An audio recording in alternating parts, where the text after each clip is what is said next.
તમારી સફળતા છે ને તમારા ટેલેન્ટ કરતા વધુ તમારા સર્કલ ઉપર આધાર રાખે છે. જો તમે રોજ ફરિયાદ કરનારા લોકો સાથે રહેશો ને તો તમે પણ ફરિયાદ કરતા શીખી જશો. જો રોજ સફળ લોકો સાથે રહેશો તો તમને પણ સફળ કેવી રીતે બનવાનું છે એ શીખી જશો. અર્જુનને શ્રી કૃષ્ણ મળ્યા, દુર્યોધનને શકુની મળ્યા. બંનેની પાસે શક્તિ તો હતી પણ સંગત અલગ હતી, તો એટલા માટે એના રિઝલ્ટ પણ અલગ અલગ આવ્યા. તો યાદ રાખો, તમારું જે નેટવર્ક છે ને એ જ તમારું નેટવર્ક બનાવે છે. તો તમારું સર્કલ કેવું છે ને એ ઓબ્ઝર્વ કરો. આજે તમે જે પણ છો ને તમારા સર્કલના કારણે છો. અને આજે વિચારો કે તમે કોની સાથે સમય પસાર કરી રહ્યા છો સૌથી વધારે, તો એના જેવા જ એ વ્યક્તિઓના જેવા જ તમારી અંદર ગુણ આવી ગયા હશે.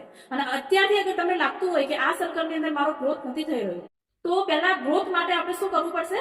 આપણે આપણા સર્કલને છોડી અને એક એવા સર્કલની અંદર એડ થવું પડશે જે સર્કલની અંદર સક્સેસની વાતો થતી હોય, ગ્રોથની વાતો થતી હોય. અને ઇન કેસ માની લો તમને કોઈ સર્કલ નથી મળી રહ્યું, તો પણ ચિંતા કરવાની જરૂર નથી. તમે એકલા રહો અને મોટિવેશન વિડીયો, બુક્સ વગેરે વગેરે, ઓનલાઈન કોર્सेस આ બધું લેવાનું ચાલુ કરી દો, તો એની અંદર વધારે તમને સક્સેસ મળશે. Thank you.